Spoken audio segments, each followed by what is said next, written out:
नमस्कार, मैं रचना शर्मा। चढ़ती कला टाइम टीवी देख रहे सभी दर्शकों का स्वागत करती हूं। आप देख रहे हैं हिंदी टॉप न्यूज। गुजरात में एक बार फिर से भूकंप के झटके महसूस किए गए हैं। आज गुरुवार सुबह 7:40 पर राजकोट और सौराष्ट्र के कुछ इलाकों में भूकंप के झटके महसूस किए गए हैं। भूकंप की तीव्रता 4.8 मापी गई है और भूकंप का केंद्र राजकोट से 22 किलोमीटर दूर था। भूकंप के झटके के बाद लोग घर से बाहर निकल आए। फिलहाल जानमाल के नुकसान की कोई खबर नहीं है, लेकिन लोग डरे हुए हैं। अमेरिका के बड़े संक्रामक रोग वैज्ञानिक डॉक्टर एंथोनी फॉसी ने चेतावनी दी है कि अगर दुनिया भर के देश सही तरीके नहीं अपनाएंगे तो वायरस 1918 में फैली महामारी की तरह गंभीर रूप ले लेगा। डॉक्टर फॉसी ने बताया कि 1918 में फैली स्पेनिश फ्लू महामारी के चलते 5 से 10 करोड़ लोग मारे गए थे। यह दुनिया की सबसे भयावह महामारी थी। वे उम्मीद करते हैं कि ऐसी स्थिति इस महामारी के साथ न आए, लेकिन इसकी शुरुआत हो चुकी है। माइक्रो ब्लॉगिंग साइट ट्विटर के लिए बुधवार की रात पूरी तरह से भयावह रही। बराक ओबामा, बिल गेट्स समेत दुनिया के कई दिग्गजों के ट्विटर अकाउंट को हैक कर लिया गया, जिसके बाद कई घंटों तक ट्विटर ने ब्लू टिक वाले सभी अकाउंट को बंद कर दिया। अकाउंट हैक करने के बाद सभी अकाउंट से ट्वीट कर बिटकॉइन के रूप में पैसा मांगा जा रहा था। हालांकि अभी फौरी तौर पर इस मुश्किल को दूर कर लिया गया है। अमेरिका के पूर्व राष्ट्रपति बराक ओबामा, अमेजन प्रमुख जेफ बेजोस, डेमोक्रेटिक पार्टी के राष्ट्रपति उम्मीदवार जो बाइडेन, माइक्रोसॉफ्ट के बिल गेट्स समेत ना जाने कितने दिग्गजों का ट्विटर अकाउंट एक साथ हैक कर लिया गया और हर किसी के अकाउंट से एक ही ट्वीट किया गया, आप बिटकॉइन के जरिए पैसा भेजिए और आपको दोगुना पैसा दिया जाएगा। महाराष्ट्र के मुंबई और ठाणे सहित कोंकण में भारी बारिश का अलर्ट जारी कर दिया गया है। मौसम विज्ञान विभाग के अनुमान के मुताबिक आज गुरुवार को यहां भारी बारिश आफत बन सकती है। अभी भी मुंबई और आसपास के इलाकों में बारिश हो रही है। यह सिलसिला पिछले 2 दिनों से लगातार जारी है। मौसम विभाग ने आज भारी बारिश की चेतावनी जारी की है। मुंबई पर हाई टाइड का खतरा भी मंडरा रहा है। विभाग के मुताबिक हाई टाइड के आने पर समंदर की लहरें 3 मीटर तक ऊंची उठ सकती हैं।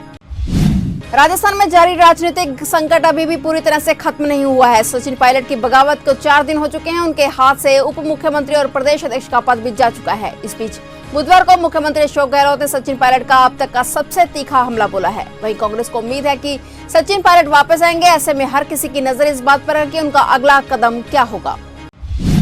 राजस्थान में अशोक गहलोत और सचिन पायलट के बीच तलवारें खींच गई हैं। कांग्रेस के चीफ व्हिप महेश जोशी की शिकायत पर स्पीकर सीपी जोशी ने सचिन पायलट और उसके बागी विधायकों के खिलाफ नोटिस जारी कर दिया है। अब पायलट गुट इस नोटिस के खिलाफ राजस्थान हाई कोर्ट में याचिका दायर करेगी। चीफ व्हिप महेश जोशी ने बागी विधायकों की सदस्यता खत्म करने की याचिका लगाई है। स्पीकर सीपी जोशी ने सचिन पायलट समेत सभी बागी विधायकों को नोटिस जारी किया है और उनसे 17 जुलाई यानी कल दोपहर 1 बजे तक जवाब मांगा है। जवाब मिलने के बाद ही स्पीकर आगे की कार्रवाई करेंगे।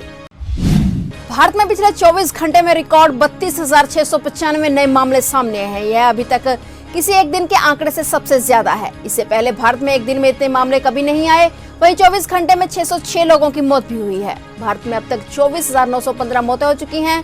भारत में अब कुल केस का आंकड़ा 9,68,876 पर पहुंच गया है। वहीं 3,31,146 एक्टिव केस हैं, जबकि कुल ठीक हुए मरीजों की संख्या 6,12,815 पर पहुंच गई है। मध्य प्रदेश में पिछले 24 घंटे में 136 नए केस आए और 10 लोगों की मौत हो गई। इसी के साथ मध्य प्रदेश में कुल मौतें 280 हो गई और जबकि कुल केस 5,632 हैं।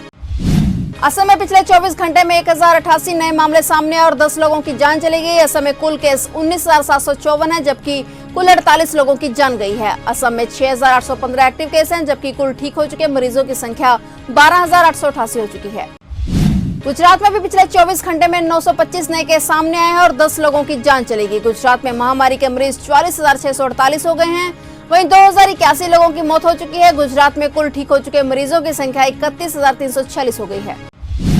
कर्नाटक में पिछले 24 घंटे में 3,176 नए मरीज मिले हैं और 87 लोगों की जान चली गई। इसी के साथ कर्नाटक में मरीजों का आंकड़ा 47,253 हो गया है, जबकि 928 लोगों की जान जा चुकी है। महाराष्ट्र में भी महामारी का कहर जारी है। महाराष्ट्र में पिछले 24 घंटे में 7,975 नए मरीज मिले हैं और 233 लोगों की जान जा चुकी है। महाराष्ट्र में महामारी के मरीजों का आंकड़ा 2,75,640 हो गया है। महाराष्ट्र में एक्टिव केस की संख्या 1,11,801 है, जबकि कुल केस ठीक हो चुके हैं, जो मरीजों की संख्या 1,52,613 हो गई है। मुंबई में पिछले 24 घंटे में 1,390 नए केस मिले और 10 लोगों की मौत हो गई। मुंबई में कुल केस 96,253 हो गए हैं, जबकि 5,464 लोगों की मौत हो चुकी है। मुंबई में कुल ठीक हो चुके मरीजों की संख्या 67,830 है। वहीं 22,959 एक्टिव केस हैं। दिल्ली में भी पिछले 24 घंटे में 1647 नए मामले सामने आए और 41 लोगों की मौत हो गई है। वहीं दिल्ली में मरीजों की संख्या अब 1,16,993 का आंकड़ा पार कर चुकी है। दिल्ली में एक्टिव केस की संख्या 17,807 है, जबकि कुल ठीक हो चुके मरीजों की संख्या 95,699 है। वहीं दिल्ली में 3,487 लोगों की मौत भी हो चुकी है। पश्चिम बंगाल में पिछले 24 घंटे में 1,599 नए केस सामने आए और 20 लोगों की मौत होने की पुष्टि हुई है। इसी के साथ वहां कुल केस 34,427 हो चुके हैं, जबकि कुल ठीक हो चुके मरीजों की संख्या 20,680 है। पश्चिम बंगाल में 12,747 एक्टिव केस हैं, जबकि वहां 1,000 मौतें भी हो चुकी हैं। जम्मू कश्मीर में पिछले 24 घंटे में 493 नए केस मिलने की पुष्टि हुई है। इसी के साथ वहां कुल केस 11,666 हो गए हैं, जबकि कुल ठीक हो चुके मरीजों की संख्या 6,337 हो चुकी है। जम्मू कश्मीर में 5,123 एक्टिव केस हैं, वहीं कुल 206 लोगों की मौत होने की पुष्टि हुई है। तमिलनाडु में पिछले 24 घंटे में 4,496 नए केस और 68 लोगों की मौत हो गई। तमिलनाडु में कुल केस 1,51,820 हैं, जबकि कुल ठीक हो चुके मरीजों की संख्या 1,02,310 है। तमिलनाडु में एक्टिव केस 47,340 हैं, जबकि 2,167 मरीजों की मौत भी हो चुकी है। तेलंगाना में पिछले 24 घंटे में 1,597 नए मामले सामने और 11 लोगों की जान चली गई। इसी के साथ तेलंगाना में कुल केस 39,342 पर पहुंच चुके हैं। वहीं कुल ठीक हो चुके मरीजों की संख्या 26,000 के करीब है। इनमें से 386 लोगों की मौत होने की भी पुष्टि हुई है। बिहार से लेकर असम तक भारी बारिश और बाढ़ के कारण हाहाकार मचा हुआ है। नदियां उफान पर हैं और सैकड़ों गांव व शहर जलमग्न हो चुके हैं। लोगों को बाढ़ की तबाही से बचाने के लिए एनडीआरएफ की टीमें तैनात की गई हैं। बाढ़ग्रस्त इलाकों में फंसे हुए लोगों को राहत शिविर में पहुंचाया जा रहा है। लाखों लोगों को बाढ़ के कारण अपना घर छोड़ना पड़ा है। बिहार के कई इलाकों में मूसलाधार बारिश और नेपाल से आ रही नदियों में उफान की वजह से हाहाकार मचा हुआ है। बिहार में महामारी के बेकाबू मामलों के चलते आज फिर से लॉकडाउन का ताला लग गया है। बिहार में महामारी की एंट्री सीएम हाउस से लेकर राजभवन तक हो गई है। जानकार मानते हैं कि बिहार में महामारी का कम्युनिटी स्प्रेड हो गया है। बिहार में वायरस का कहर लगातार बढ़ता जा रहा है। आंकड़े 20,000 को पार कर गए हैं। सरकार अच्छी रिकवरी रेट का दावा कर रही है, लेकिन आज से पूरे सूबे में फिर 15 दिनों के लिए लॉकडाउन का ऐलान कर दिया गया है। और अपडेट्स लेकर फिर से हाजिर होंगे, क्योंकि समाचारों का सिलसिला यहाँ कभी नहीं थमता।